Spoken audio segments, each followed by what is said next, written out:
Hi guys, welcome back to my channel. My name's Sarah if you're new here. I started this channel to document my journey becoming a single mother by choice by going through IVF, as well as getting diagnosed with endometrial cancer and PCOS. I am now cancer-free. So if any of those topics appeal to you at all, please be sure to hit the subscribe button and click the notification bell to be notified anytime I upload new videos. So today was a good day. I'm so excited to tell you guys that my second frozen embryo transfer is scheduled, and I am proceeding with the natural frozen embryo transfer protocol that I started during this mock cycle. We were gonna be trying it out, and as I've said in my past videos, I was hoping that if everything did look really good during this mock cycle, we could just do a transfer, even though my clinic does not typically do transfers in the same cycle as HSGs, but I know other clinics do, and it's not an issue. So today I had my first ultrasound since starting this protocol. And just to recap, what I did is I took letrozole pills on cycles day 3 through 7. So for 5 days, took letrozole, and that was to stimulate my follicles to grow hopefully 1 or 2 dominant follicles. And then I stopped taking letrozole, and I had my HSG on cycle day 11, which was Tuesday, and today is cycle day 13, and I went in early this morning for an ultrasound to see what my lining looked like and what my follicles looked like.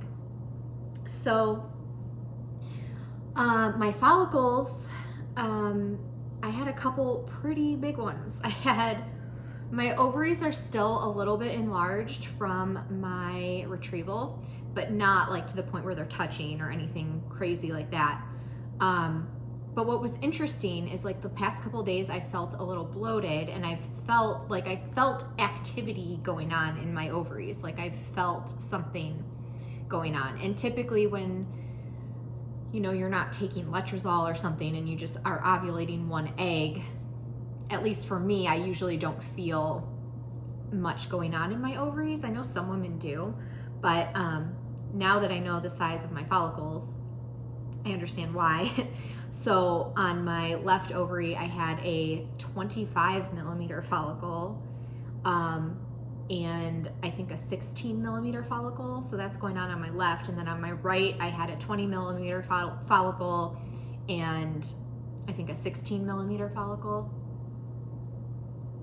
Something like that. I had 2 like super dominant ones. So the 20 and 25 and the 20 for sure were the most dominant. And then I had a couple other that were kind of big too, but probably just those 2 are gonna ovulate, I would assume. So that was the first thing that I was like, okay, because I had no idea what to expect. I had no idea if I was gonna respond well to this protocol, if I was gonna have a dominant follicle. Like I was kind of thinking that my follicles would be like 16, 17, 18 if I was lucky, but clearly my body did respond.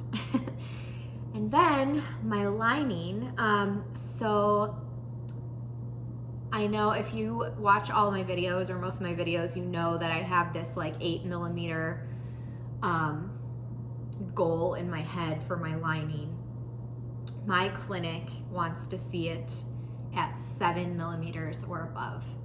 They have great success with 7 and above. They've transferred even with less than that, as long as it looks good, like trilaminar, beautiful lining. So when she measured my lining, it was at 7.1.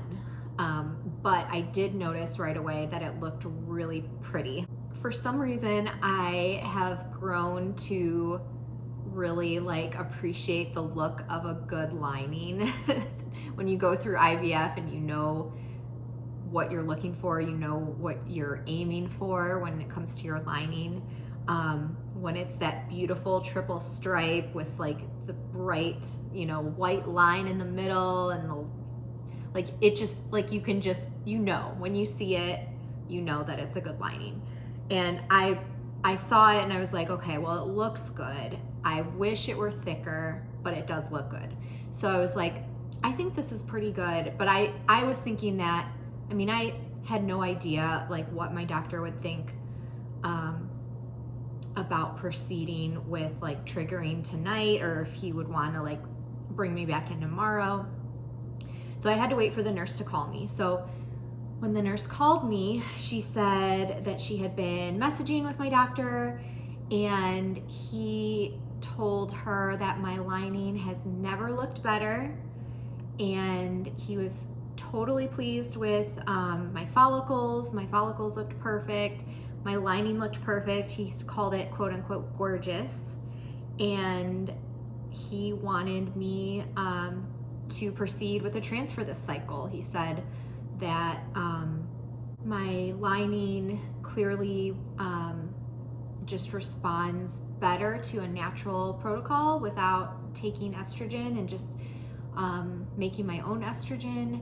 And even though it's just a tiny bit thinner than what it was on estrogen patches and pills, he said it looked the best it's ever looked.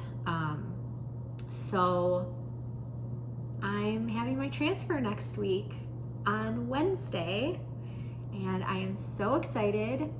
Of course, this is what, I wanted. I did not want to wait a whole other cycle before doing a transfer. So I'm just really excited. So I'm triggering tonight with an HCG trigger shot, Ovidrel, and I have to do my shot at 12:45 a.m. because that is 133 hours before my transfer. So we are going to apply the results of my ERA to this natural cycle. So even though the ERA was done in a mock cycle with hormones, you can still apply the rules. And I know I've said this in other videos, but just to recap, so when I do my trigger shot, that's the same as doing your first progesterone and oil injection, because when you do the trigger shot, that tells your body to produce its own progesterone. So my transfer will be it might be give or take like 15 minutes, but the ERA results are give or take 3 hours, so we're okay there.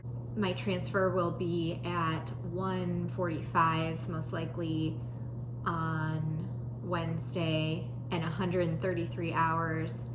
If you back out 133 hours from Wednesday at 1:45, that brings us to today at 12:45 a.m. So I haven't decided yet if I'm going to go to sleep and set an alarm and just wake up and do it, or if I'm just going to stay up, because I usually go to bed at like 10:30, definitely by 11 usually. So that's really late for me. And I'm already tired. Today I've just been like I think I'm just emotionally drained from the day. I'm happy, but like there was a lot going on. I ended up having to go back to the clinic on my lunch break to get my blood drawn. So they checked my estrogen, LH, and progesterone just to make sure I hadn't ovulated already. So, and I hadn't, so that's good. And yeah, so it was just a lot, and a lot of phone calls and a lot of what ifs kind of for a while until I knew what was happening. And yeah, so I'm really happy to proceed with this transfer. I feel so good about doing a natural transfer because I like doing everything in my life as naturally as possible. And the really cool thing is I'm not going to have to do PIO shots.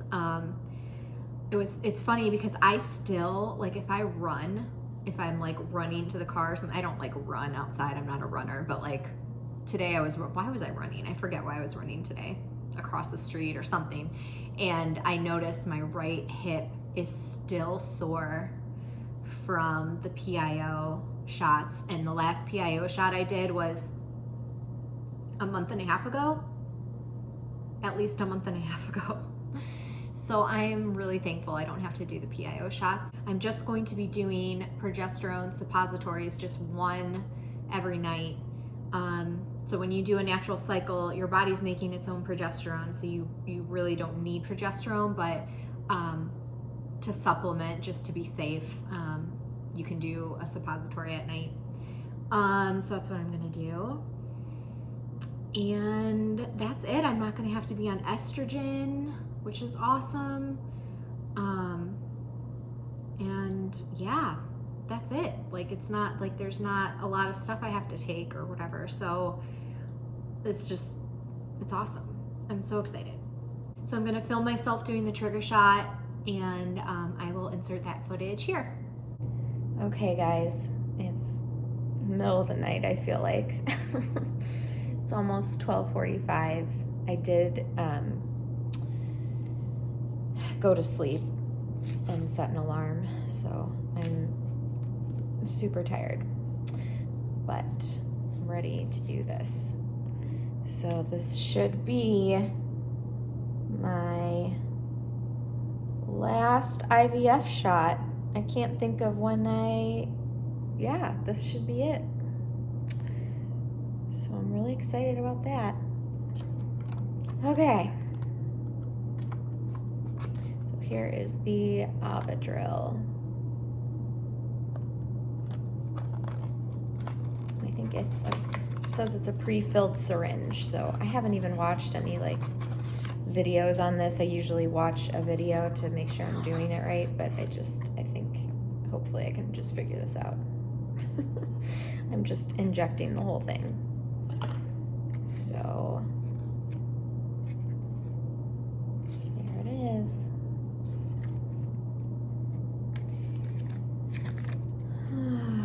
Good old HCG.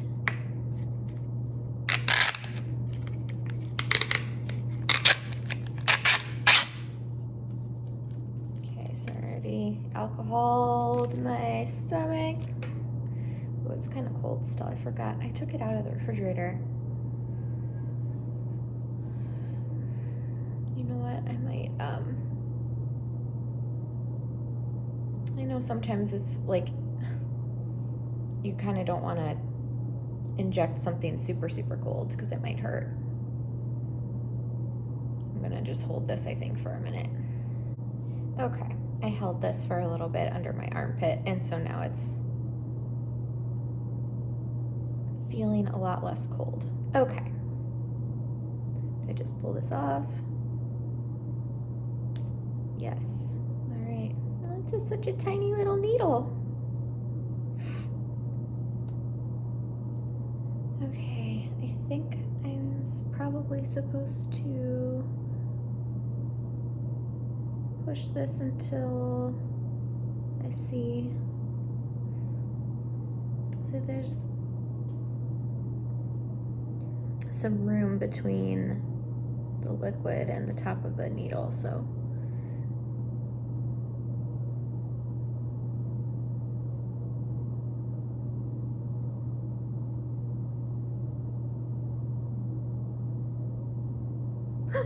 oh gosh, I just squirted like a lot out. Hopefully that's okay. All right, here we go.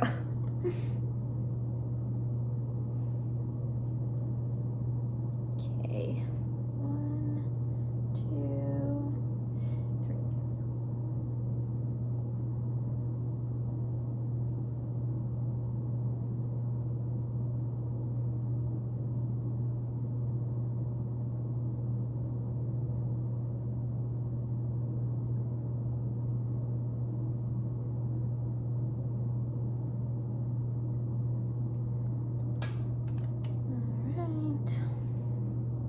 All done. So because this is an HCG trigger shot that I took, or I'm talking as if I took it, but I have not taken it yet. But I will have HCG in my system, so what I'm probably gonna do is test out the trigger. So I have those really cheap HCG pregnancy tests, the little strips that I got from Amazon. I got like a pack of like 25 for like $8. So I'm probably gonna just take tests every day in the morning and just see the line get lighter and lighter and eventually potentially either go away or just start to get darker if I'm pregnant. So yeah, that's probably how I'm gonna do it, because I don't want to like not test and then test like 6 days after transfer and get a faint line and not know if that's the trigger or not. So I will let you guys know how the transfer goes. I'll probably do a video that day, I would assume. And yeah, fingers crossed this one works. I feel good about it. I feel hopeful. I'm excited and so thankful to have all of you guys joining me along on this roller coaster of a journey. So I hope you guys have a great night, and I will see you next week. Bye.